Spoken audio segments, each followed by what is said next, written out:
Welcome all back to the show. We're here. It's a lovely Thursday. It's hot. It's getting hot out there, people. Ugh. Us big fellas, we got to stick together. Take off them hoodies. Yes. Lock hands. Yes. Wear black t-shirts because they're little. They make you look a little slimmer. You know. So, but yeah, it's we kind of skipped over spring and went straight from winter to summer, but I guess I'm not going to complain, even though I kind of hate the 90-degree heat, the dry heat that I'm getting here in Indiana. But yeah, here we are. We're back with another preview. It's Thursday. We got two cards this weekend, Dom. We got UFC and Bellator. Bellator in London. Yep. So they're going to be early on Friday, 4 p.m. start time, correct, on Friday? Yep. Main card, 4 p.m. Yep. And you're right. So you can check out the prelims probably at 1, I would say, maybe 12:30. Who knows? UFC Saturday, per usual. Plus, we got a little bit more stuff. We're also, I guess, going to go ahead and say it now. Newsflash. We are implementing or bringing over our nosebleeds concept to the podcast. So now there will be a segment featured on both our recaps and preview episodes, either showing our below average bet slip for the week or recapping the results. On Monday, Right. You will see the results of what we have here for you today. So that will now be a part of this show. That means no longer a separate betting show. We enjoyed doing the betting show. It just, over time, it felt, at least for me, I don't want to speak for Dom because I was kind of the one that I think brought this up, but for me, I found myself having a really hard time with I guess it felt like to me anyways, felt like our conversations were getting a little too like we were always trying to ride a line where we would focus on more of the betting line talk versus on here we tried to talk more about the X's and O's and the storylines. But truthfully, we're very novice sports bettors. We're very new to this, so we don't know a ton of the lingo, a ton of the speak. We know a lot about fights, but it just didn't lend itself to the most free-flowing conversation sometimes. And we tried to switch some things up. I was liking going over the whole card, but even that kind of had its challenges because we just don't know every fighter on a card enough to even really give it its time. But I think this way, we're still going to have betting on this show. That's what we really wanted. That was the whole reason for doing that in the first place, because we want sports betting. That's obviously a growing, huge market. I mean, that's just a huge thing right now. And since I live in Indiana, finally, I'm in a legal state for it. We can make good use of that. And then you're still going to get that content here. So if you're a fan of that show, now it's here. So, and we'll have stuff in the description, timestamp. So if you're just here for the betting talk, you can go there if that's what you're looking for. That's right. Now, anything else before we hop right in, Dom? I'm ready to dive into the deep end right now. Well... Oh, wait. Damn it. I gotcha, because... You're my floaty device. Because now I have it on the script, so I'm never going to miss We it can't again. miss it anymore. I'm going to give you guys the plugs for our social media. Dominic will have to help me out with one, which we will announce here in a second. But as far as our Below Average Joe's Twitter and Instagram, if you're watching on YouTube, you can look right above Dominic's nice little head. But it is at BAJ_MMA podcast. A lot of good content over there. We try to interact as much as we can. We're live tweeting events, at least, especially for like a Bellator PFL. We'll try to even live tweet those main cards and stuff, and just interact, ask a lot of questions. Like, we like to know what you guys think. What does the public think should be next for so and so, or how do they like this fight? So a lot of that over there. As far as for our personals, Dominic, you can find him on Twitter, Instagram at dslee14. You can find me, I'm Noah, at ntbaker_. Both of us have a link in our bio. It takes you to a link tree. There's a host of links on there for all the platforms the podcast is on, along with the previously said social media platforms. Shout out to today's sponsor, Anchor, for giving us a platform to do this, an Anchor page. I mean, do everything for us. They Goated. pay us. I mean, it's great. Yes. But one more. We also are now on TikTok. We're trendy. Cool kids. Well, come on, Dom. Don't play this card, Dom, because the only one between us that's the old person is me. Because I'm a few months older than you. True. And because of that, Dominic has somehow weaseled his way into the next generation. Yes. He is a TikToker, a TikTokie. I don't know if that's what you call fans of TikTok. Right. Fun fact, never been on TikTok in my life. I know what it is. Like, come on, guys. I was a big Vine guy. I think I just held out for that reason. Vine walked so TikTok could run. Let's be honest. I mean, I'm just a bit of a being a dick about it. Like, I'm kind of refusing the new. And that's right? okay. That's all right. But I'm happy that we're moving into TikTok because Dominic has made it very clear the amount of views, the amount of exposure we can get, and just the amount of interactions we can get by posting some of the clips that you've seen on maybe our Twitter or an Instagram. We could kind of put it over there along with some other content. Yeah. Obviously, I didn't know the potential, but Dominic, being the smart, savvy guy he is, and it's already paying off. I mean, already I'm seeing a ton from it. So, Dominic, anything you want to say about the TikTok, maybe where they can find it? Yeah, so thankfully enough, we were able to just get the same as Twitter and Instagram. I'll try and add the TikTok logo into this background eventually, but it's at BAJ_MMA podcast. Give us a follow over there if you're on that platform more. Again, we're going to be doing kind of clips, but it allows us to kind of, post it a little bit differently. We can share, notable quotes, obviously, in the hashtags, and there's just a big reach on TikTok. We wanted to take advantage of that. I can't guarantee we're going to be doing any dances or anything, but if there is some other different content that we can do there that, would perform better, we're always open to that. But yeah, just on another platform, more eyes, excited to keep growing, man. If you guys get us to, is it followers on TikTok? Followers, yeah. If you guys get us to 100 followers by Monday, I will reenact Israel Adesanya's dance when he walked out against Robert Whittaker. I need to clip this. I need to clip that and share it everywhere then. Yeah, anyway. I wish I would have made you be the one to do that. I hate that I kind of offer. I'll do a dance with you. We'll both dance. Do like a Johnny Walker style dance when he comes out and he does a lot of hip thrust, Ooh, I'm good at hip thrusting. He's basically when they're putting the Vaseline on him and stuff, like the cut guys or whatever they call that person. Yeah. Dude, can you stop shaking your dick in my face? Like, come on now. Right. All right. But yeah, I guess with that, let's get into UFC, Dom. UFC Vegas 54. The main event that us Columbus folk, or us that Columbus had stolen from us, is now here. Jan Blachowicz taking on number 3 ranked Aleksandar Rakic. Feels like a fight that should have happened already, but here we are. Jan Blachowicz coming off of losing his title back at Abu Dhabi UFC 267 to Glover Teixeira. Pretty one-sided beatdown that shocked a lot of people. Yeah. And then meanwhile, Aleksandar Rakic has been on a pretty decent win streak.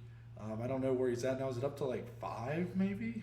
Oh, let me pull it up. I got it. I was on the wrong tab. I don't even know what his last win. I'm kind of struggling to remember. I know he's got wins over Thiago Santos. He's won 2 in a row, but he's 6-1 in the UFC. He had that split decision with Volkan, which right. Arguably he could be 7-0 right now in the UFC. Right. So he's won 2 in a row. Had that loss. Yeah. So his 2 wins are Anthony Smith and Thiago Santos. Yes. Those are the 2. Okay, so it's been over a year since we last seen Rakic. I did not realize that. That's kind of the thing with Aleksandar Rakic. I think that tells the story in of itself, is that as talented as, great as he can be, he can also be a bit underwhelming at times. That's kind of why I think he struggled to even get, this is what essentially is a title eliminator fight. Yeah. I think that's why it's been a slow build for Rakic, even though he's, of course, I guess it really hasn't been. He was fighting Volkan Oezdemir a few years ago. I think the activity has been sort of scattered for him. Yeah. That hasn't helped anything. But here he is, his biggest test to date against the former champion, Jan Blachowicz.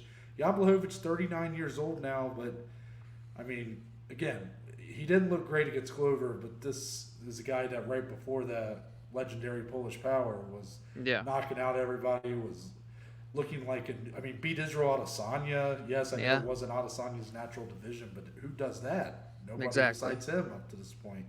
Yeah. When you look at this fight, Dominic, kind of which way are you leaning, and maybe what's the kind of element in this fight sticking out to you?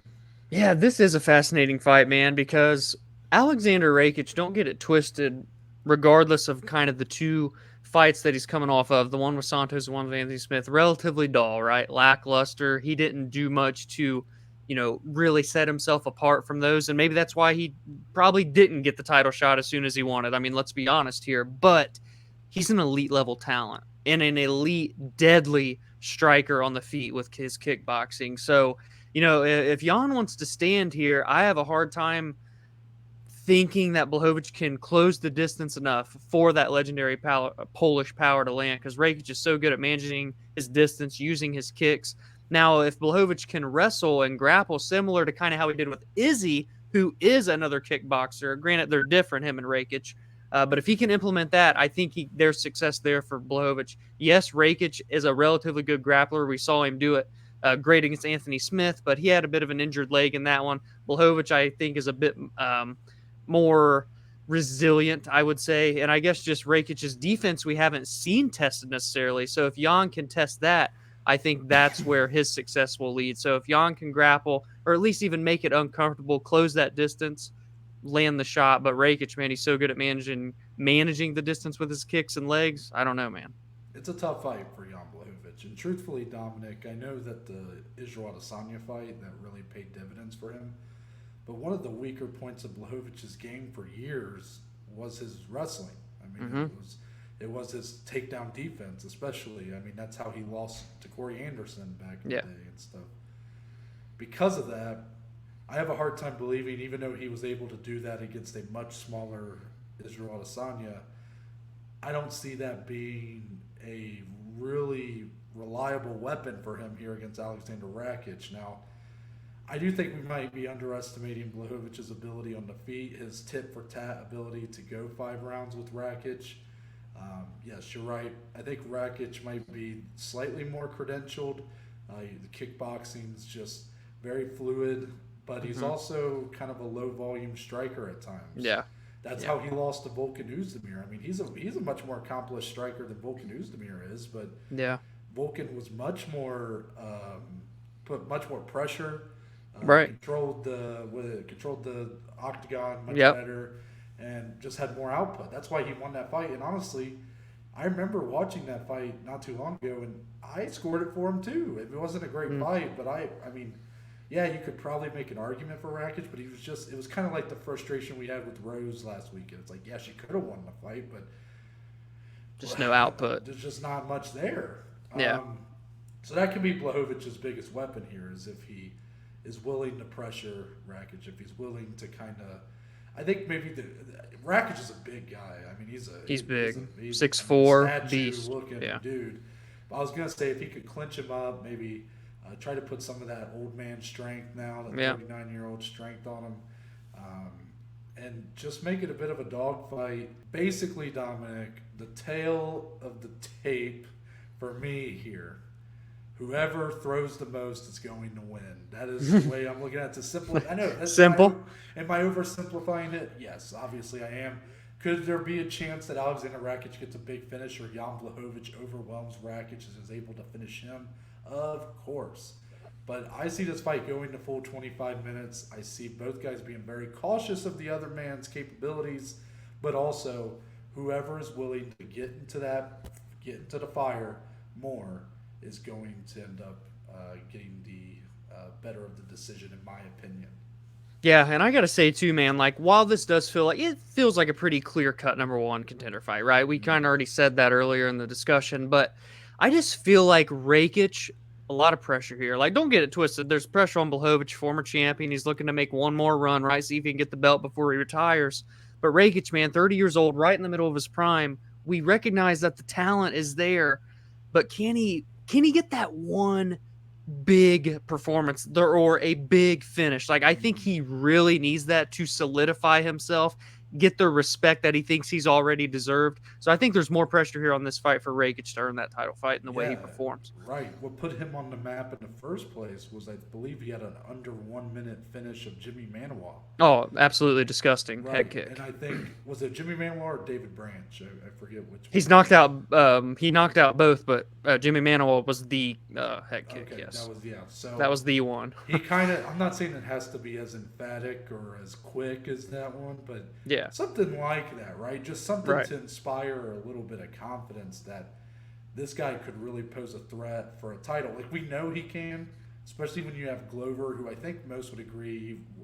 We all love that Glover got the title win and, you know, the story here, but yeah, it feels like Glover is not a long-term champion by any means, right? At least to me. Right. So, and maybe a bit of a vulnerable champion. I mean, you'll probably be able to tell my thoughts later on him and Yuri Prohaska. But next month, yeah. Yeah, but if Yuri takes that belt, that's interesting. But Aleksandar Rakic is a threat, but it just, I think right now the casual audience is not necessarily as much believer in that as we are. Exactly. Now, we'll have more on this card later. Actually, you know what? I want to ask you one more question about it. I'm going to do an Of course. Let me throw it back up. Because I actually am interested to hear your thoughts on Jan Blachowicz here. I know you talked a lot about Rakic in our discussion just now. For Jan Blachowicz, in your opinion, if he wins here, is he right back into a title fight? Oh, I would do it. I think, why not? You know, like, he defended twice? Two title defenses? One title defense? Yes, he lost his second. Right. Lost to Glover. But I mean, maybe it depends on who wins next month too, but I would give him another. I think him beating Rakic says a lot, personally. Now, Magomed Ankalaev's there and he's surging, but he's still about to fight. It's Thiago he's fighting Santos somebody. Is about to fight. Thiago's fighting Jamal Hill. Yeah. I can't remember if Magomed's scheduled right now or if he's freed up. Or isn't he fighting Anthony Smith? He might be. I don't know. Either way, yes. He's not fighting Dominic Reyes, is he? No, Dominic Reyes still has not have a fight booked, by the way, which is crazy. Well, basically, light heavyweight's kind of there's a lot of intrigue, but it's kind of a crapshoot right now. It's about there's inactivity it just feels like a very firm number one contender fight, and I'm saying a crapshoot not in like lack of contenders. It's just basically I don't know how to differentiate anybody behind Blachowicz and Rakic here. Like, the winner of that fight, I feel like, is next, even if it's Blachowicz and even if Glover wins against Yuri. And then after that, you got Anthony Smith is a reliable guy. Yeah. You got Jamal Hill if he beats Thiago Santos. I mean, who wouldn't want to see that guy fighting for a title? Magomed Ankalaev is a clear option. I mean, there's just so many guys that are kind of vying for that opportunity, but nobody seems to quite be able to go take it. You know what I mean? You know? Yes. It's crazy. But yeah, more on this card to come later. We do have to talk about Bellator, though. And that's right. Bellator 281, I believe, is what this is. Bellator London, as it's being called. This will be in London, England. We did have a shakeup in the main event. Dominic is now the number one contender. Michael Venom Page will be fighting for an interim welterweight title against Logan Storley. So Logan Storley coming off of a main event spot against Neiman Gracie. That was a awesome fight. Very good fight. Very underrated, or a bit of a surprising fight, I think. Yeah. Both guys that are much more known for their ability on the ground. Gracie's jiu-jitsu, Storley's wrestling. And they just slugged it out on the feet for 5 rounds. And it was kind of like Usman Covington, like a worse version of that, kind of. Yeah. That's the best way I can describe it. So here, Logan Storley is taking the place of our champion. He is out fighting, and I mean, he's on the front lines. Yeah. So that's unfortunate, obviously, but I think we can give him a pass for going to fight for his country. So because of that, now we have an interim title in place. Michael Venom Page, Logan Storley. Dominic, do you think that even though it's not for the full strap, and yes, Yaroslav Amosov, I just think that guy is super talented. He's an animal. I love watching him fight. But in your opinion, is the fight we're getting here, are you thinking we're getting a better fight, or do you think we're just losing something because the real title is not at stake and whatnot? I think I don't know. I mean, I guess it could play out to be. Amosov was pretty dominant though. Like it was going to be him and MVP. I could have seen him honestly making easy work of MVP. Not that Storley can. I mean, he's almost a 3-1 favorite. I'll say this fight's fine. It's not any worse, any better. I think it makes sense that there's an interim strap. You don't really know when your champion's going to be back. So if these are the two clear-cut guys, which they are, by the way, in my opinion at least, then it makes sense. So it's in London. They wanted to do that for MVP, which is huge. He's from there, that region. Bellator, by the way, just does so great over there in the United Kingdom, it seems like lately. Ireland, Paris, twice, in London. So good on them for that. And this is a huge fight. I hope the crowd reacts as such. We saw how good it was for the UFC. Hopefully it can just be as fraction of good as that crowd-wise here for Bellator. I think this is a good fight, man. And I just can't get over the interesting career, to say the least, is the word for MVP. He's 16-1 in Bellator. Yet here he is. Is this his first title fight, or was his loss in a title fight? I believe his loss to Douglas Lima was not a title fight. Yeah, so the fact that this man has been in Bellator for so many years and has a record that good, 16-1, 20-1 overall, and is just now fighting for gold, and it's an interim. Granted, it was going to be undisputed, but still, it's just so mind-boggling to me. And we've talked about the matchmaking for him all the time and how Bellator didn't really push him ever, and when he did get pushed with like Lima, he had his lone career loss. So, you know, I think that minus 265 line, quite frankly, makes a lot of sense here for Storley. Yeah, a lot of people call MVP a can crusher. That's the word that gets thrown around a lot. Oof. I would never really go that far. Like, don't get me wrong. He's fought a lot of opponents that have been outmatched. But, yes. You know, Bellator's been one to do that. You know, Yes. Jake Hager fighting like JW Kaiser and stuff like that. Like, it happens. But I think overall, Bellator's, I think he's come up slow, but I think that's been to his benefit. Yeah. Because you saw when he got knocked out by Douglas Lima, he was actually performing pretty well up to that point. He just got kind of reckless, it might be the word, and got caught. And that happened. That can happen to anybody. The rematch with Lima was not near the fight. It was pretty lackluster, to say the least.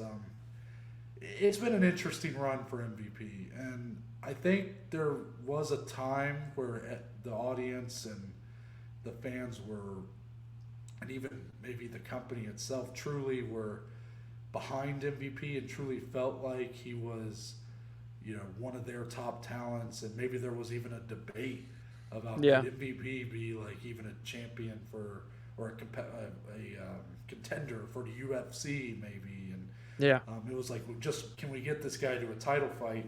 But I think that boat's kind of passed. Like, I feel like there's... Yeah, I agree. I feel like most people have kind of accepted that MVP, he might win this fight. I mean, I asked that question at the beginning because I do think this is a much more competitive fight.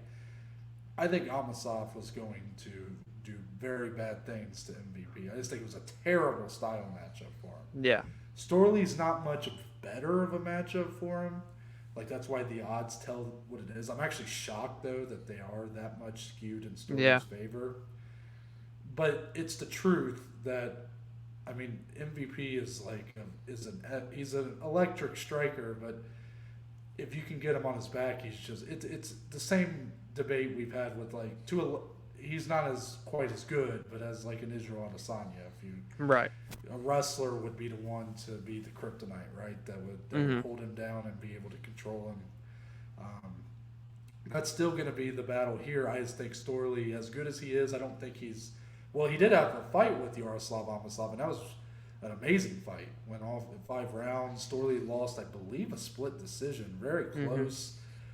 That was before Amosov had won the title. Yeah. So who's to say if those two rematched that it wouldn't go the other way? Maybe Storley is the best, but from what I've seen of Amosov even since that fight, he just looks clearly like the best in the division. As for MVP, he could end up being the interim title holder here, but I just don't really see as much buzz around him as there once was. He's only lost one time, like you said, which is I kind of know. crazy. I mean, he avenged that loss, but it was kind of a lackluster fight. He had that very big fight with Paul Daly that ended up being a huge snoozer. Hmm. You know, sometimes it feels like the big moments where he could really shine. Yep. He Yep. just it's not even losing. He's just kind of putting on duds. And but make no mistake about it, he is electric at it when he's on. And because of that, here with Storley, it is going to be an interesting, especially the first round of that fight. It's going to Yeah. tell a lot about what's going to go down. I think you're going to know sometime in round one, whether Storley gets a takedown or MVP starts, putting the hands on him real good. You're going to know how the rest of this fight's going to play out as long as it lasts. That's my opinion. I think even though it feels like a more closely competitive bout, someone's going to dominate this fight. Yeah. Yeah. I couldn't agree more, man. I'll be curious to see how it plays out. More on this card to come as well. But we got some fight announcements. Fight announcements. Fight announcements to talk about. First off, a rebooking. Donald Cerrone, Joe Lauzon, now happening June 18th. This will be Austin, Texas. So I'm glad that this fight will be in front of a crowd. Your thoughts, Dom? Yeah, I'm just glad they were able to rebook it, like you said, in front of a crowd. That's why they moved it in the first place originally from sometime in April to last week's card. Donald had some bad tacos, apparently, fell down with food poisoning. But it is. I feel for I him. know. It's tough, man. I still can't eat Papa John's pizza, Donald. I get it, bro. I know. So I'm glad they're getting the crowd obviously down there in Texas. Might get a little rowdy. The Cowboy, that's right up his alley too. So I think it's still going to be a fun scrap, and I'm looking forward to it. I'm glad they could rebook it relatively not too long after May 7th.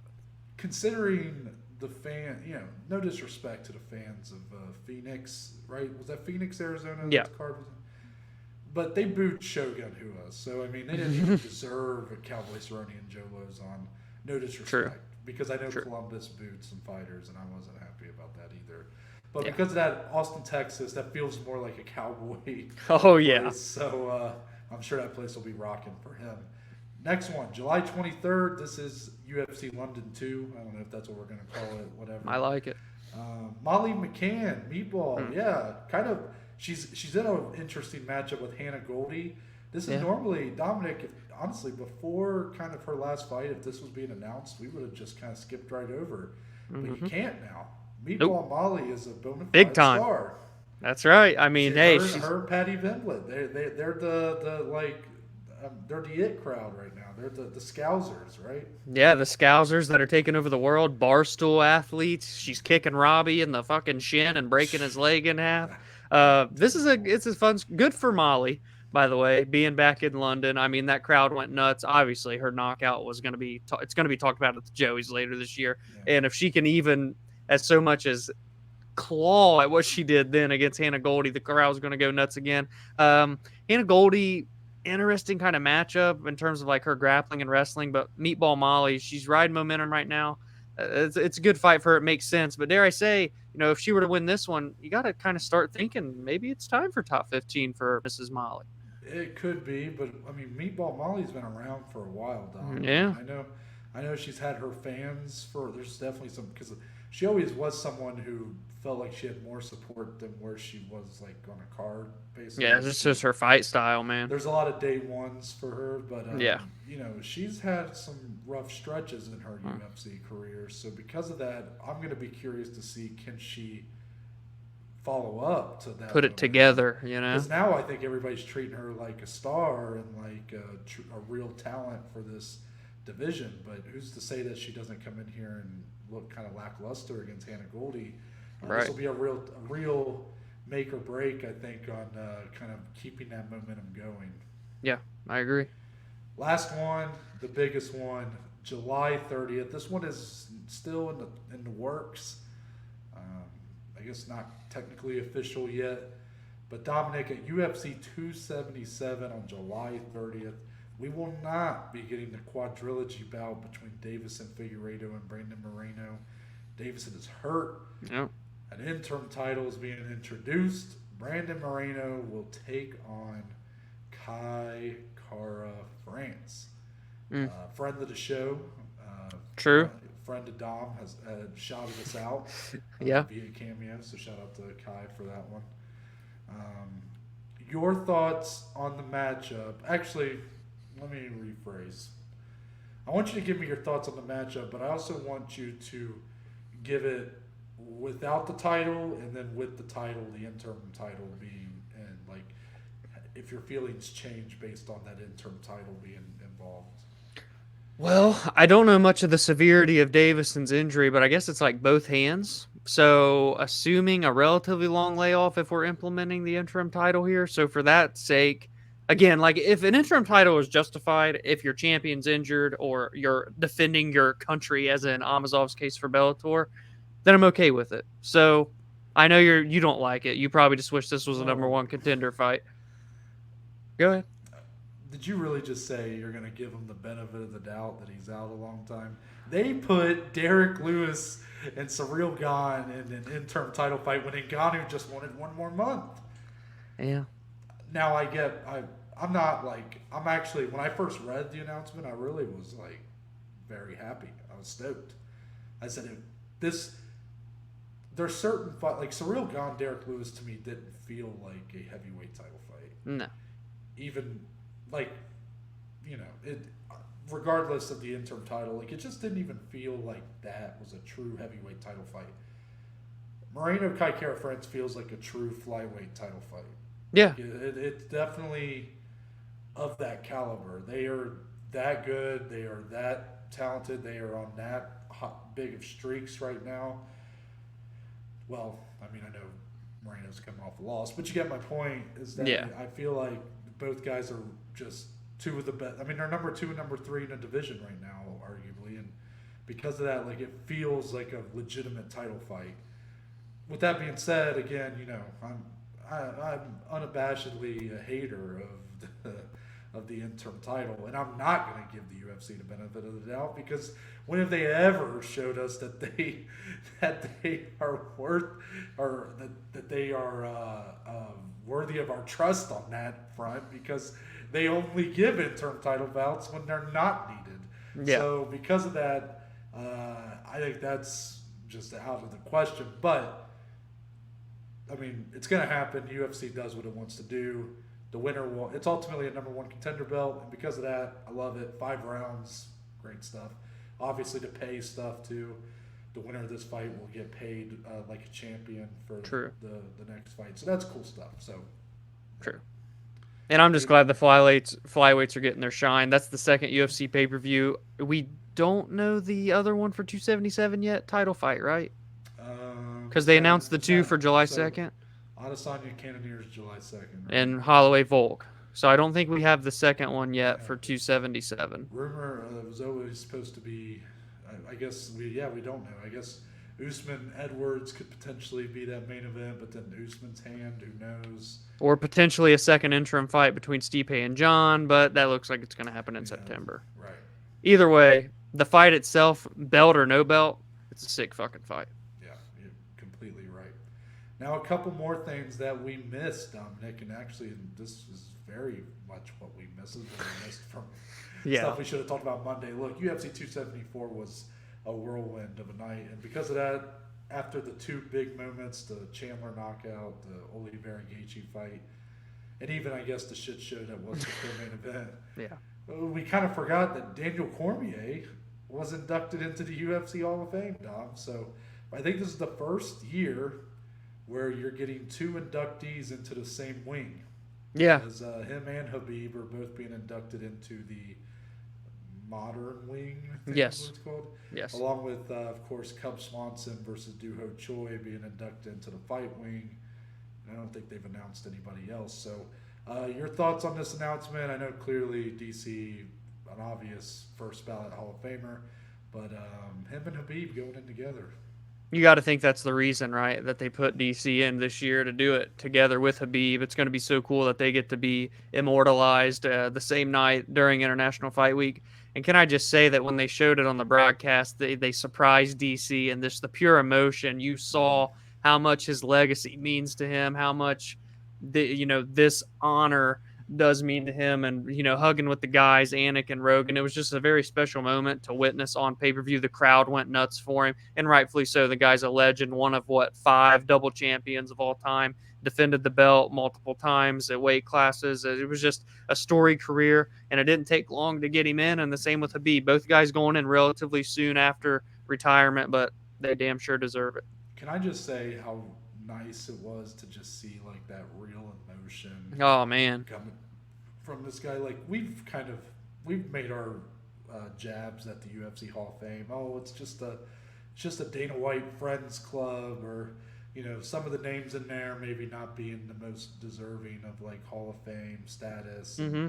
The wings are a little weird, fight wing versus fighters, and it's kind of an interesting setup.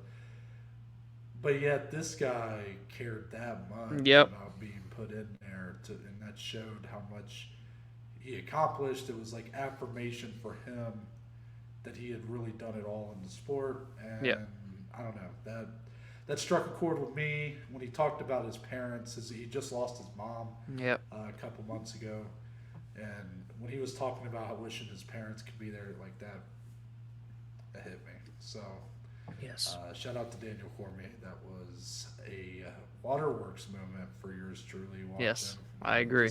Adding to the roller coaster of a night. Yeah, what a night. Yeah.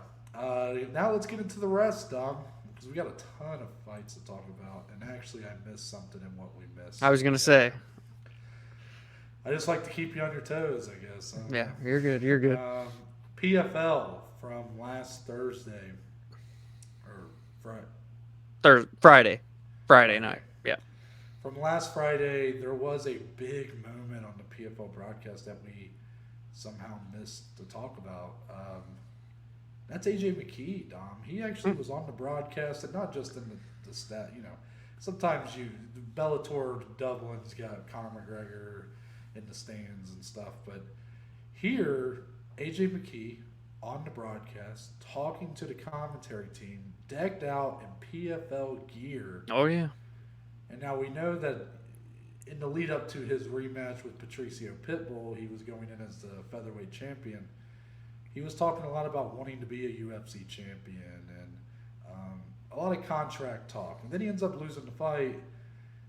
So we didn't really know where that stood. I think a lot of people maybe expected Bellator to kind of shower him with the money that he wanted to keep him because he is kind of a star for them. But Dominic, this move by him here, is this all? I mean, is it all just as simple as like, oh, he's just playing little mind games, trying to negotiate and stuff, trying to give himself some leverage, or is this a clear sign that maybe he's looking to get out of Bellator? Oh, I mean, I could definitely see it. Like you said, he was talking a lot about everything but Pitbull in the lead up to their fight. It just seemed like his mind was elsewhere. And, maybe he's just trying to chase that bag. He's made it pretty clear that he loves it, and he wants, he already has $1 million Grand Prix in his belt, and he wants to chase the zeros now. This being over here at the PFL on the broadcast, repping their gear and whatnot, I can't say that it wouldn't make sense for him to move to PFL and to be, obviously in their tournament style format, but with the chance to win another $1 million. It's not every year that Bellator does a Grand Prix in your division, right? They're scattered. You don't get it every single year. In the PFL, every year there's $1 million up for grabs in your weight class. And I know that AJ McKee has to have his eyes on that, not to mention another portion of this and why I think he could have been there with this whole super fight pay-per-view division that the PFL is starting next year, whether that be, hey, I'm going to be in Bellator, but I'm trying to fight one of your guys on a pay-per-view, or I want to represent the PFL and fight Bellator on your pay-per-view cards next year, whatever the case may be. I think there's more to this than just, he was wearing their shirt and they happened to interview him. I think he's got his eyes on the Professional Fighters League. I know that the PFL concept, what they do, their model, is kind of a hit or miss for people. We both love it, but some people don't love the season format. It's never seemed to be the most. Every company that's used it has either eventually moved away from it, like Bellator, or has just ceased to exist. But I do like the PFLs, what they do. I like their concept as long as they stay away from Challenger Series. But yeah. With this, like, I think you're gonna, and we talked about this, like, it's kind of crazy. A guy like Rosh Manfio, he would maybe be a top 15 guy in the UFC. He won the tournament last year, and because of that, he got more money than probably every top 15 fighter in his division in the UFC made that year. Yeah. And that's very lucrative to some of these guys who maybe are on their way up, who are looking for opportunity, looking to get paid is really what the focus is here, right? And Yep. maybe they're not quite UFC caliber, the UFC's not knocking on their door. This is going to become very interesting, Dominic, when Bellator, for more or less, sort of abides by the UFC's model. So because of that, they tend to get only people that either the UFC doesn't really want or that they, I guess, I don't know, like aren't UFC caliber. Right.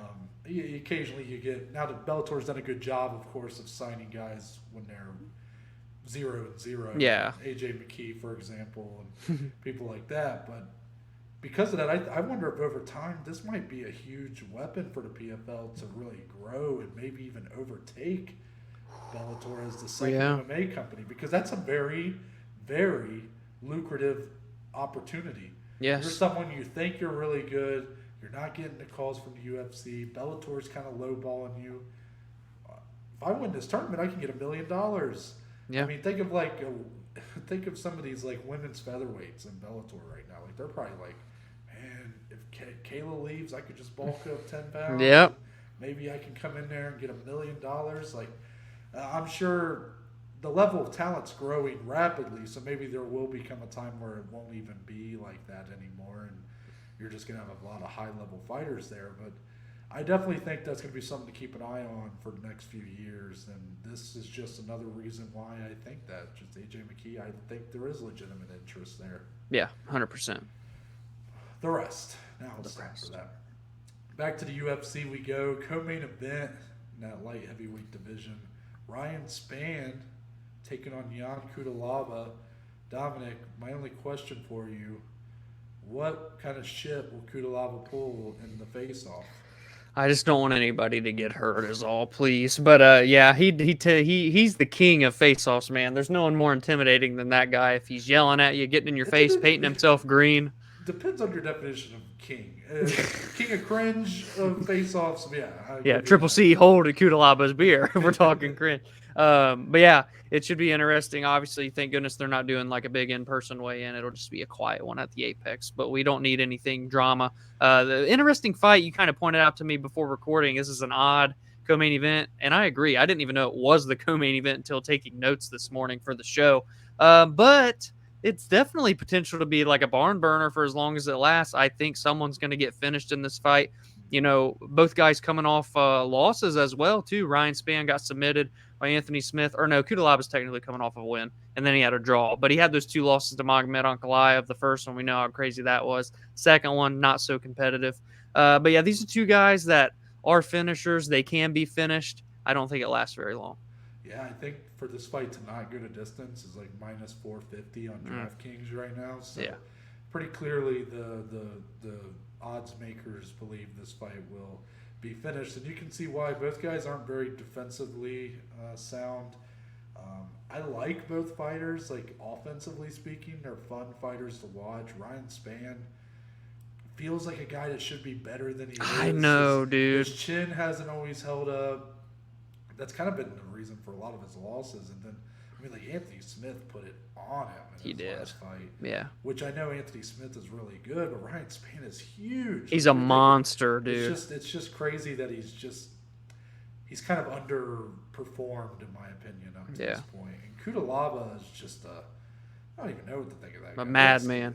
It scares me. I don't know what goes on in that guy's brain, but it's I don't know, it's not a place I want to be. And you know, it's only who knows what's going to happen in this fight, but I expect a little bit of cringe, but I do expect a pretty big knockout for somebody here. Yeah, I think so. Next up, Caitlin Chookagian did get that new contract from the UFC. She's under new management, Ali Abdelaziz. Oh, I didn't know that. Okay. Yeah, so she was under that That was kind of a talking point right now. I guess she was under the same management team that I forget what their name is, but the ones that manage Francis Ngannou, Kevin Lee. Oh, gotcha. So she didn't have a contract. It was kind of up in the air. Well, then she goes over to Ali Abdelaziz, and then she got a new contract. So over there with Dominance MMA. Yep. And she is welcoming Amanda Ribas back to the women's flyweight division. Yeah. Amanda Ribas is Dominic. Her first time here was just a one-off, just a big fight for her, just an opportunity to make a statement. Yeah. Is that a little bit of what's happening here, or do you see Amanda Ribas really committing to this move to women's flyweight, or does it depend on how this fight goes? Yeah, I think the commitment portion does depend on the result of this fight, because if she wins, she's technically beating the number one flyweight in the world. So true. But this is weird. This was weird the second that this fight got announced that we talked about however many weeks or even months ago. She's number 9 at strawweight, Amanda Ribas. She had just cracked in, had a great 3-round fight with Virna Jandiroba, who's also on this card fighting Angela Hill. And, I just think 115 is the weight class for her, and she looked good. She's 5-1 in the UFC, 4-1 down there at strawweight. So to move up here, I think it's, first off, like, it's one thing if you want to experiment at 125, dip your foot back and forth, say she doesn't have to cut much weight for 115, just keep her options fresh. But you're going in against Caitlin Chukagian, so it's like, well, if you can't beat Caitlin, what future do you have at flyweight, at least right now with the state of the division the way it is? So I think there's a lot of risk involved here, but yes, there's high reward as well. So we'll see what happens. But on paper, I mean, Caitlin Chukagian's longer. She's taller. She has the fight style to just keep Ribas away. I think it's a very, very uphill battle for Ribas, which pains me to say. I love watching her fight. Her attitude's incredible, but this is tough. Yeah, Caitlin Chukagian is that type of opponent for any strawweight that goes up. We thought Andrade going up, we thought that was a huge test for her. Obviously, she passed that one in flying colors, but Ribas just isn't. That's not the same battle here, right? Ribas isn't even a big strawweight. I mean, yeah, she might be on the bigger side, but not to the point where, Caitlin Chukagian is huge for this women's. Yeah, she used to be a bantamweight. Yeah, she is very tall, lanky, strong for this division. Yeah. She is a tough matchup for almost anybody, and that's why she's clung on to that number one contender ranking spot for as long as she has, even though she got destroyed by Valentina and hasn't even been considered for a rematch since. And I don't see that happening even with the win here. But it's weird because Ribas is the number 9 ranked strawweight, wasn't ever even higher than that. I mean, her biggest fight was Marina Rodriguez, who knocked her out twice in the fight. Yeah. And I know she has a win over Mackenzie Dern, who's also now ranked higher. And I do think the potential for Amanda Ribas is very high. I think this is probably a business decision. Yeah. Caitlin probably wanted to fight. She's fought so many of the top everyone of that division. Yeah. Maybe the UFC came calling and was like, Amanda, you want to fight? Do you want to kind of come and try this out at flyweight? And maybe she's just kind of looking at it like, look, if I lose, what's it really do? I just go back to strawweight and just continue my rise there. But she's also not been super active. She has had a long layoff from her last one. Her last fight was in the end of October. Yeah, and before that it was January. Yeah, so twice a year is kind of the path we're getting, which is fine, but it's not if you're wanting to do this kind of stuff. So I would just expect if she loses a decision here, doesn't take a ton of damage, I would hope that she'd be wanting to get back in there in a couple months, back at strawweight or even back at flyweight, whatever she wants to do. But if she wins, Dominic, potential title fight next for her, just because, Valentina has beat everybody. Yep. Even if Taylor Santos goes in and beats her, I think either way, that could be the next title fight right there is Amanda Ribas. So yeah, I think Amanda Ribas is fan-friendly with her attitude. She is a fun fighter, whether she goes to the distance or gets submissions. If she comes in and beats Caitlin Chukagian, being that it is fresh, I think you kind of have to give her a title shot. So like I said, it's high risk. semi high reward, but maybe not so much high I think reward. the No, at the reward same time. is the reward Or outweighs the risk. I meant the other way. High reward, high Kind of high, risk, kind kind of of high risk, a little bit. Yeah. Yeah, See, I sorry. mean, the highest, the risk part is the Yeah, loss, right? It's just yeah, it may be a loss of momentum. And again, if she keeps doing this 2 fight a year thing, I think you're right. It probably weighs it even more. Yeah, But I'm not quite looking that far ahead. I just think of what you have in front of you is, I think it's all. This is like a win-win. I mean, basically, like you lose, okay, you go back to your division, but you win, you get a title fight, and she's not even close to that at strawweight right now. yeah, yeah. Next up, this is one that I put on here for myself a little bit. Debuting Jake Hadley taking on Alan Nascimento. Now, Jake Hadley is an interesting story, Dominic. I know you'll remember from our past season of Dana White's Contender Series. Jake Hadley is this young flyweight that a lot of people are very interested in. His fight with, I think it was Mitch Raposa, was one of the higher level fights kind of booked for the whole season. So it kind of had some hype coming in. Well, then Hadley misses weight. Yeah. And then when Dana is given the contracts or going down the line, Hadley's sitting there in his chair. He looks like he just got told no, he couldn't have ice cream before dinner. Yeah. And Dana starts kind of ripping into him about how apparently he was like a huge dick to like everybody, to the UFC staff. The matchmakers didn't like him, like all this stuff. They didn't want him to sign him. The matchmakers, right? Isn't this? Well, they stormed out apparently. Yeah. That's yeah. After, because what ends up happening is Dana's like, I don't know why I'm doing it, but I really like this kid. And I kind of agree with them. It's like weird because you list weight. Yes, you put up a great performance against a very high level opponent, but the mixture, all the red flags that were there, probably maybe you don't give him a contract, but man, he looks like he could be really like a real something for this flyweight division, a real breath of fresh air, right? Yeah. Now, making the weight has got to be a must, and I mean, he's a flyweight, right? So it's the lowest division we got in the UFC.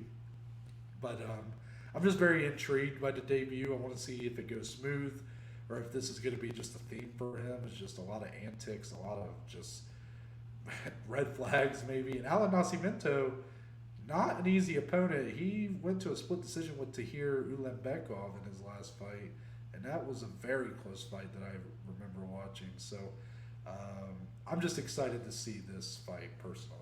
Yeah, not to mention for Nascimento, Mr. Charles Oliveira going to be in his corner on Saturday night. And also, too, just for Jake Hadley, it's obviously his UFC debut here against a tough opponent, like you said, but it just feels like it's a fight to make it right with the company, make it right with the fans. This guy's a former Cage Warriors champion that had tons of hype going into that Contender Series fight. About the Cage Warriors part. So, I mean, the talent that they produce. He's undefeated. He's 25 years old. Like, all of the positive up arrows are there for him, but he has to make it right. Yeah, he does it all. Yeah. Yes. Yep. Next one, Viviane Araújo taking on Andrea Lee, number 8 versus number 9, also in that women's flyweight division. A bit of an underrated fight here, Dominic, wouldn't you say?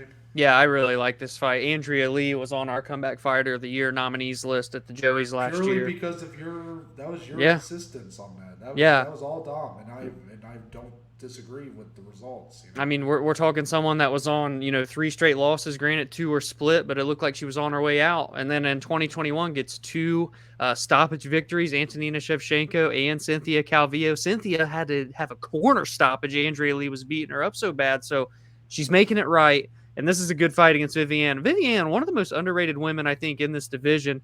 She is coming off of a loss, man, but she's 4-2 in the UFC. She just has a very well-rounded skill set. Andrea Lee used to be known as the striker, but then looked great against Antonina Shevchenko on the ground and got a submission. So it seems like her game's kind of becoming that well-rounded capability as well. I think it's a very fun scrap. Number 8 versus number 9. Someone's got to move up or down. Her last fight was against Caitlin Chukagian, I believe. And Viviane, yeah.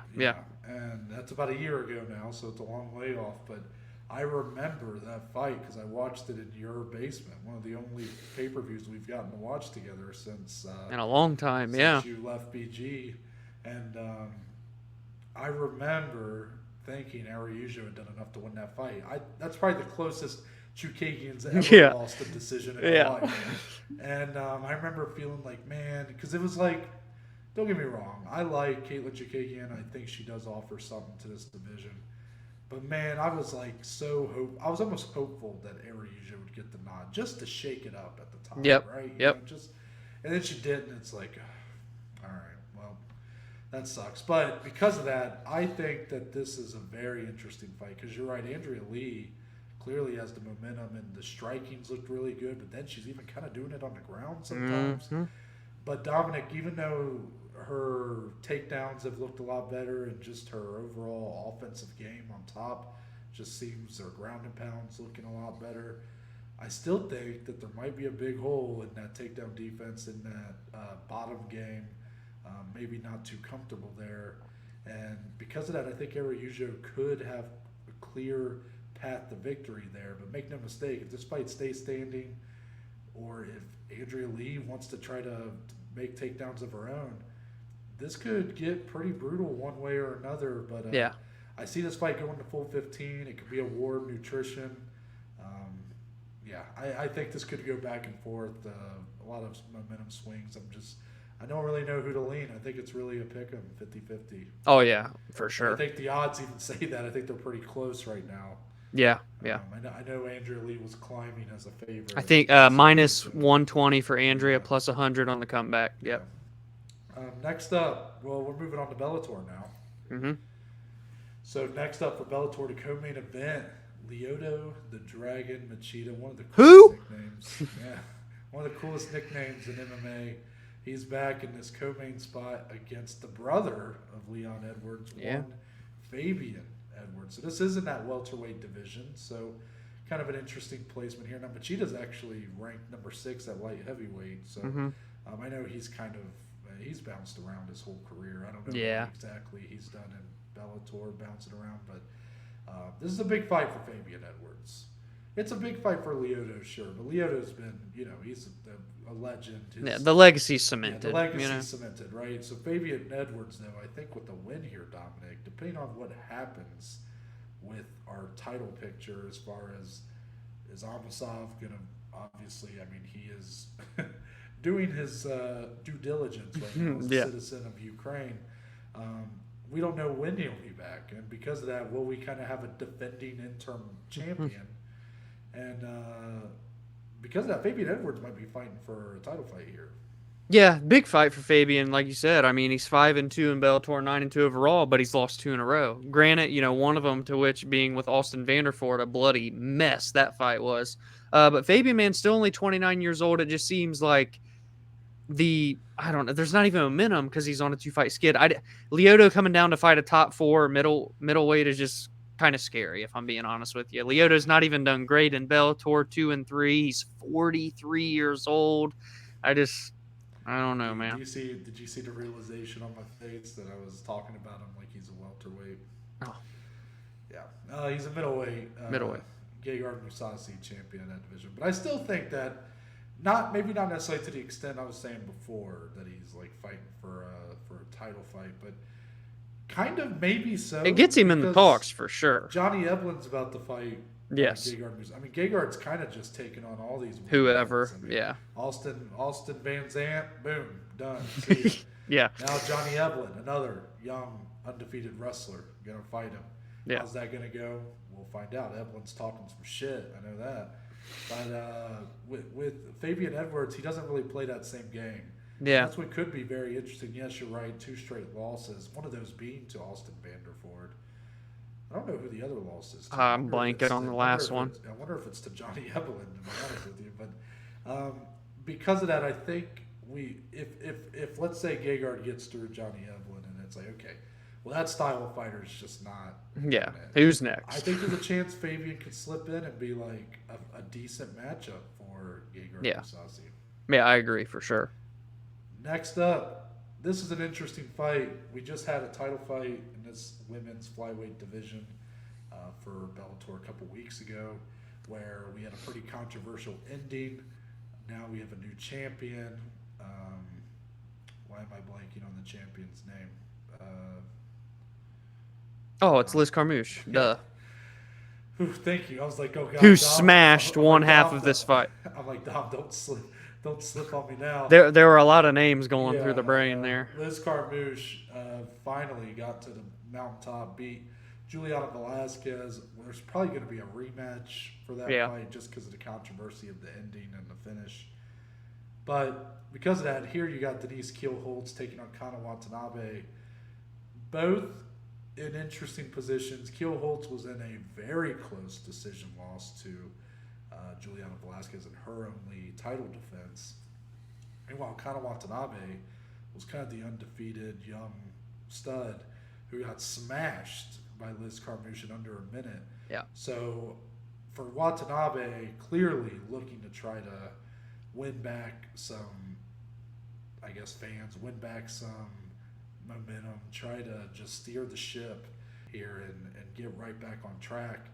For Denise Kielholtz, I mean, you're trying to hold ground, right? Because she does have a claim to a little bit of a claim. Like, some people really wanted to see that rematch with her and Velasquez. Yeah.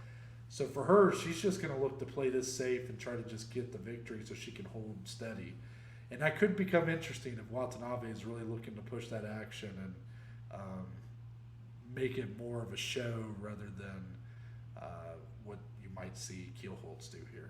Yeah, it's an interesting one. Kana looking, obviously, to right the ship, potentially looking to get revenge with Liz Carmouche, this time for her title on the line should she win here. Denise would be a fresh matchup with Liz Carmouche. So if she wins here, say they don't do that rematch with Juliana, then, maybe for all we know, they could match up Justine Kish now with Juliana Velasquez. Who knows what Bellator will do. I know they like booking rematches, so they'll probably do that. But if Denise wins and say she does it convincingly against Kana like Liz Carmouche did, I think there's an argument there to put her in with Liz Carmouche as the champion now. So we'll see what happens. There's a lot on the line, number 2 versus number 3.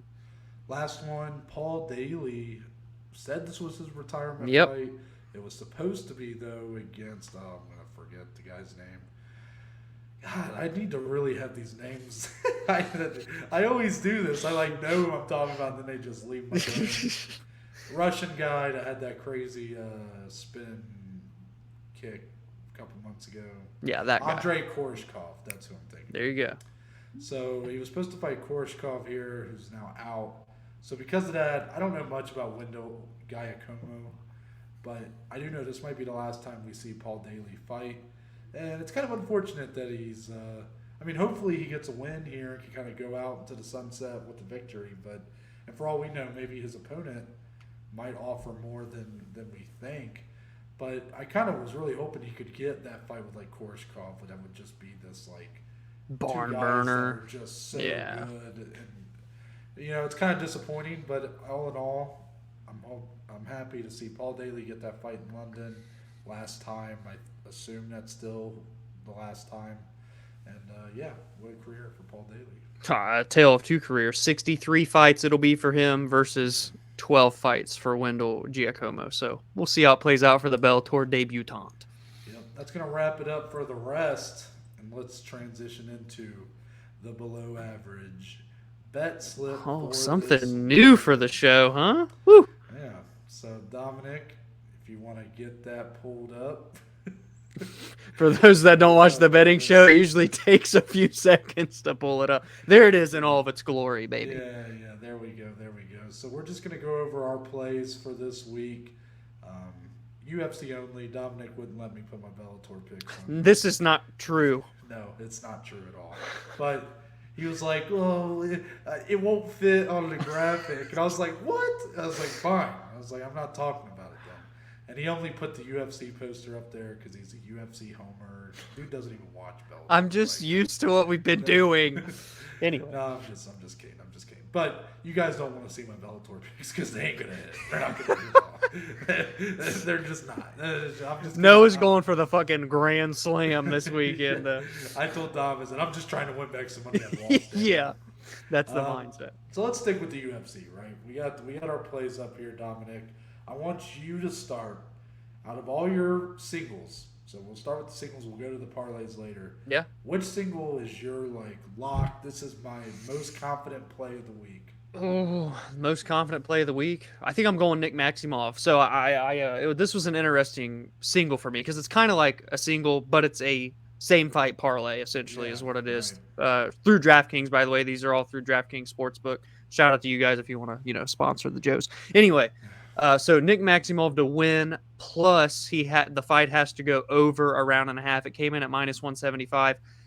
For those that haven't watched our betting show that's now just being put in here as a segment, our below average bet slip, essentially, if you haven't watched before, especially for guys like Maximov, he's a -380 on the money line, right? So I'm always trying to find ways, especially for the big favorites, how can I get that as close to even money as I can, get more value for my dollar? So to have this at -175, I feel very confident. He's a guy that is a decision machine in the UFC. He's not the most fan-friendly fighter, but he's undefeated, and he just drags people into deep water and drowns them. Shout out Nick Diaz Army, by the way. He fights out of their camp in Cali. Sounds just like Yes, exactly. So, he's fighting Andre Petroski. If you don't know, he fought on the Ultimate Fighter last year. He's done well in his 2 fights in the UFC, but he doesn't have a very good gas tank, and Maximov goes for days and days and days. So I think the longer this goes, it sways exponentially into Maximov's favor more than a -380.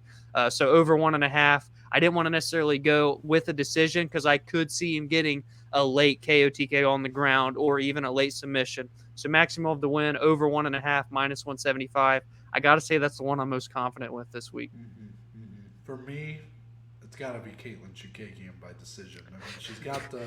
That was my first ever bet on the nosebleeds back in the day. She's got the record for the most decision wins. Is it in all the UFC? Is it just overall? Definitely in women's, but probably all. For her to win by decisions +110. I mean, it's plus money. It's just like when I say this is the female version of Andre Arlovsky by decision at this point.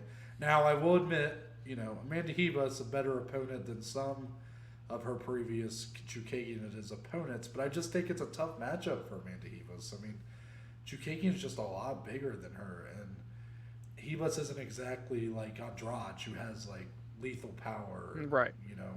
That's just Amanda Hivas. I will admit, with the long limbs of Chukagian, perhaps a submission scares me a little bit, but I'm going to stick to my guns here. Caitlin Chukagian, that new contract, maybe trying to look to make another run for a title, gets to win by decision +110. Yeah, I like that. So, Dominic, you do have a couple more singles here, so why don't you go ahead and just unload the clip right now? Yeah, for those that are on audio, I guess they can't see this, but guys, the rest of mine, Ryan Spann, money line +180. Couldn't believe this line. I am kind of surprised by it. I didn't even notice it, Dominic, because I was so not like this fight, Spann and Kudalaba. I'm just like, I don't know where to go with that. So I skipped over it. Yeah. But then when you said me your picks, I was like, wait a minute, he's +180. I couldn't believe it. There have been a couple lines like that we've had on this show. Granted, I've not had success with all of them, but this one, I can't not take the chance when there's that much value on someone that I feel like should this fight be anything more than a pick'em essentially? Like, it's not like both guys are riding a bunch of momentum. Both guys are finishers, but Ryan Spann, I believe, has more ways to finish this fight. He has a ton of submissions, a ton of knockouts. Even if it goes the distance, I could see him having the better over Kudalaba. At +180, I'm always willing to take a risk when I feel a fight should be close to even money. So Ryan Spann money line, Aleksandar Rakic in the main event by KO, TKO, DQ, or decision. It's a double chance winning method for those, again, that are new to our bets. It was a -175. I think there's good value there. He's a -195 at money line. No, and I don't like to play money lines if they're more than 200, so I still could have there. But, let's just knock it down a little. I think if he gets a submission, I'm going to be super pissed off. I'll put it that way. But, yeah, those are the rest of my singles. Could you imagine he pulled up a submission? I'll just quit forever. Yeah, I have 2 more singles here. That co-main event, I'm not confident in picking a winner, but for Ryan Spann and Jan Kudalaba, I'm pretty confident this fight will go under the 1.5 rounds. Yeah. That's at -140. -140. Sorry, I passed over it on my sheet here. -140 are the odds for that one. I mean, you just look at these guys. I don't have the exact numbers, but their finishing rates are in like the 90%. Yeah. And their rates of being finished in their losses are Are high as well. high. Yeah. So, to me, it's going to be early. I just think these two guys are very explosive out the gate. They very much are. They take risks. They go straight to the fire. Kudalava, especially, he's like he's a wild man. So he just comes out there doing some crazy shit. So I think someone's going to fall early here. And last one, Michael Johnson money line. Damn it! I love it. I love it. -155. I know he's on a 4-fight losing streak. He's 19-17 overall in his career. But damn it, Michael Johnson is the worst best fighter ever. There's no better way to put it. No better way. For a guy that has the resume that he has, and some would call it underachieving. I would call it bad luck mixed with just, I don't know, a big discrepancy in how he shows up from fight to fight. Yeah. He's just not always on 100, Yeah. But he was when he beat Tony Ferguson, when he beat Dustin Poirier. Right. When he beat Edson Barboza. Need I say more? He's fighting Alan Patrick here. Patrick does not have very good striking. He does have good wrestling. He does have good top control. Doesn't do a lot of damage on top. Yeah. Michael Johnson does have a terrible bottom game. So I am kind of nervous about that. But I think the most likely outcome is that Johnson kind of pieces this guy up on the feet for the greater 2.5 rounds. Maybe gets a late finish. Maybe goes to a decision. Mm-hmm. Michael Johnson, even in his losses, like you look at some of these losses, I mean, like Josh Emmett, who, is riding a huge wave right now. Josh Emmett got that crazy knockout of him a couple years ago in round 3. If nobody remembers, but Michael Johnson was dominating that fight for the entire 3 rounds. And now look at what Josh Emmett's doing. Then you have I forget who it was. Was it Thiago Moises? Yeah, Thiago Moises put him in the knee bar or heel hooked him, whatever it was. That first round, Michael Johnson won that round, in my opinion. So because of that, I'm buying in that there's still a little bit left here for Michael Johnson. He also didn't look too bad in that there was that really good decision fight he lost. Was that the Clay Guida? He did fight Clay Guida, yes. That was a really good fight. I remember kind of thinking he might win that one. He didn't. But, I think Patrick is a step below these guys that I'm talking about. And because of that, I think he's got one more left at him. And he's going to be here winning me some money, damn it. While we're talking about Michael, before we move into the parlays, I had to bring this up because I saw it on Twitter today.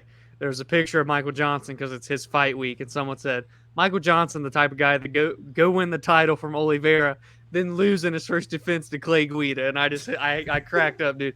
This is the guy that's beaten Tony Ferguson, beaten Dustin Poirier, but he'll lose to the worst fighter in the division. It's so crazy the career that he's had, dude. It's actually unfortunate, but also it's just such a unicorn of a career that I'm just impressed by it. Yeah. Now for the parlays, Dominic. Me and you, we love us some parlays, right? And, we shouldn't, but we do. We should. We're not good at them, but we like them. So I'm going to go first here. I let you go first for the singles, so I'm hogging the shine this time. That's fine. We both come in with 2 parlays this week. I took a gap from parlays for a little while. Yeah, we both were off last week. I needed a break, right? Yeah. I just needed some time. But I'm back, and I think I got some good ones here. My big one, the Moneyline parlay, plus 193. This has kind of been the only parlay method I've been somewhat successful with. I would say overall I'm probably net positive on this kind of style of parlay. Just heavy favorites. Like, again, you were talking about this earlier. This card is filled with heavy favorites and big underdogs. So because of that, the parlays are kind of essential to getting a lot of value out of some of the low-hanging fruit of this card. Yeah. So here, Jake Hadley, I talked about him earlier. Alan Nascimento, no slouch, but I think Jake Hadley's got a lot bigger fights in his future. Yeah. Davey Grant. I love this fight with Davey Grant. This is an awesome fight, yes. I think that Davey Grant, yes, I think he's coming off a loss, actually. He's got losses to like Marlon Vera and Adrian Yanez. Nearly won that fight from Adrian Yanez. Yeah. I think he gets a win here via finish, but ultimately I just did the money line on the parlay. But Davey Grant's an absolute warrior. Lastly, Aleksandar Rakic in the main event. I was tentative. I was a little tentative to even go out on a limb for his main event, but I kept thinking about it. And all I said earlier, I was like, I know a lot of people, like even you talked about this, Dom, were thinking that maybe Jan Blachowicz might wrestle his way to some sort of victory. And Yeah. I was like, man, just a couple years ago, that was like his biggest weakness. And I'm like, I just have a hard time believing that's going to, the way he fought like Adesanya, I just don't think that works against a guy the size of Aleksandar Rakic. And Yeah. all in all, this fight on the feet, you take the age discrepancy, maybe it's catching up to Blachowicz at this point. Rakic, right in his prime years, 30 years old. I think he gets to win in this main event, no matter if it's a dull fight or an exciting one. Plus 193 is what the parlay comes to. It's a pretty big one for me. I usually don't go. That is a big one. Steep. I tried three legs is about the max that you'll see for me anymore. Yeah. And with my second one, I only did 2. This is well, I don't have a name for it, but it's a prop bet parlay. Yeah. But both similar props. First one, Virna Jandiroba, Angela Hill. I have that fight to go to distance. And then Ryan Spann, Jan Kudalaba for that fight to not go the distance. So am I going to regret, are we going to regret, I should say, having all these units on that fight like we did with Miguel Baez? Hopefully not. Listen, the worst scenario this week for the below average bet slip is a Jan Kudalaba decision victory. That is going to be the kryptonite. Yeah. Could you imagine? Dominic, you know these last few weeks have been beating me down. They've been testing you, yeah. I got rid of our betting show because partly because of it. Noah's about to just retire. I'm telling you, if that happens, I might explode. But Jandiroba, Angela Hill, I mean, I want to put money on that fight to go to a split decision. I mean, come on. I think that's an exciting fight. But both just kind of, they depend on their gas tanks and their output to kind of durable, man. Wins. Yeah, very durable, both of them. So I just don't see either one of them really getting a finish unless Virna can maybe get a submission. But Angela Hill never really been finished like that. So I would say if you guys are comfortable doing so, for that fight to go to a split decision, it's probably like plus 600 or something. Dude, I'm pulling it up real quick. Like, I'm very much considering dropping at least a little something on it. Well, we were even talking about that same kind of prop or fight prop with Andrei Arlovsky because he's been in so many split decisions as well, you know. This fight to be won, to be won by split or majority decision plus 425. If anybody wants to sprinkle, I'm gonna go ahead and say it now. I'm gonna put a full unit on it. Ooh, that's for the bet slip. I'm putting that fight to go to a split or majority decision. I love Savage. I love it. Because damn it, Angela. We missed out on the Arlovsky chance to do it. I'm doing it. Fuck it, man. Dominic wouldn't let me talk about Bellator, so I'm just gonna say fuck it and let it ride. I love it. Now, Dominic, your parlays to finish us off here. Well, shit, my money line I don't even have to talk about. Just subtract Aleksandar Rakic. So me and Noah are on the same boat here for the parlay. Copy and paste what he said. I actually think Noah said he thinks David Grant's going to get a finish. I believe the same thing. Him by finish is minus 125. I think that's really good value. I almost did the same thing as a single. Shit, I might even add that on later. Come Monday, we might have a whole new shit on the paper. But I think both those guys get it done at minus 108, almost plus money. I love that parlay there to bring those down. Those are huge favorites. I think alone Grant's a 300 and Hadley's minus 220. So. And then my parlay, the other one, plus 110, another 2-leg. Jandiroba Hill, 2 go the distance, as Noah has. And then the second fight is Viviane Araujo and Andrea Lee, to also go the distance. Noah said it best earlier when we were previewing it during the rest portion of the episode. I think it's going to be scrappy. I think it's going to be a pretty fun fight, really back and forth and close. But I don't see a finish happening in that one, even with Andrea Lee's finish streak that she's on. I think both are just durable, and that's what it comes down to for those types of parlays. Plus 110, there it is.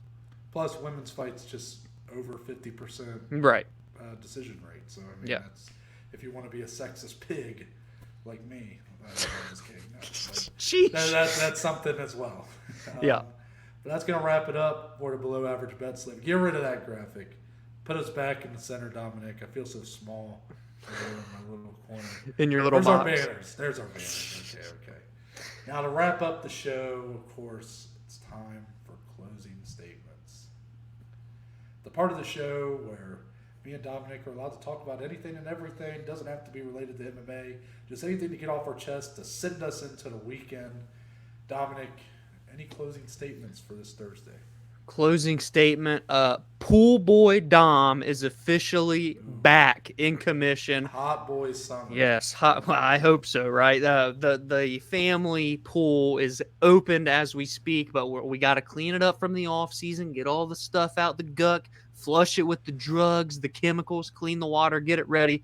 Hopefully by this weekend, I'm swimming and winning money watching fights, baby. So that's what I'm hoping for. Pool Boy Dom back in the saddle.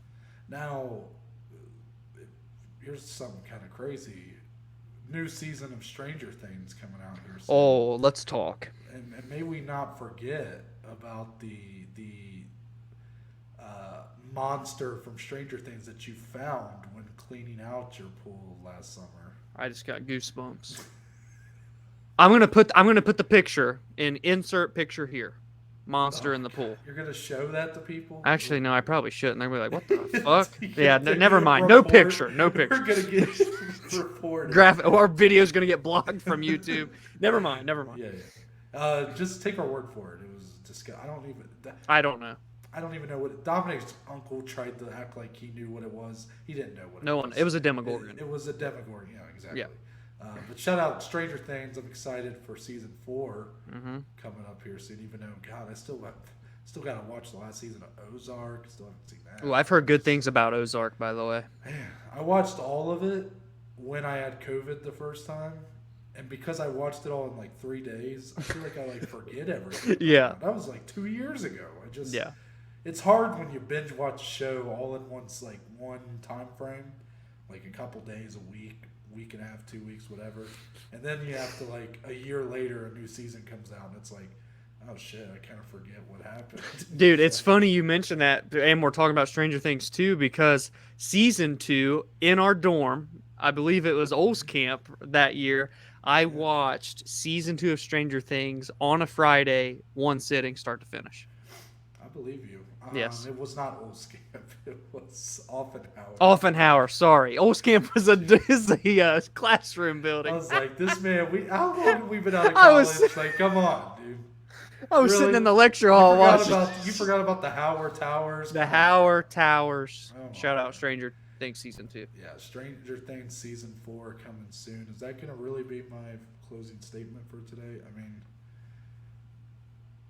I don't know if I really have anything else. So fun fact. Okay, I love fun facts. Jeffersonville, Indiana is 20 minutes from Louisville, Kentucky. Yeah. So because of that, last weekend when I was at a wedding in Ohio, and the whole talk to town, the whole area was, of course, enraveled in the Kentucky Derby. Yep. Obsessed with the Kentucky Derby. So I came back to work on Monday to have all these people asking me, "Were you at the Derby? Did you bet on the winning horse? Did you have a little Derby party or something?" And I'm like, "Nope." So I'm like, you know what? I need to get into this a little bit more. Oh, so shit. So, I got to try to get some fancier clothes because they do be bougie at the Derby. But I found out today they do horse races just all day, every day, all week. Yeah. You can buy cheap tickets and just go. Yeah, people do it all the time. I had no idea. So you're getting into horse racing. I'm planning to make some trips, I guess, here soon. And what I'm really excited about is I can make this a thing for when people come and visit me. It can be like, you want to go to the horse track? So is this you're hinting when I come to visit? That's what we're doing. Exactly. Okay. We're going to go to the horse track. We will ride horses.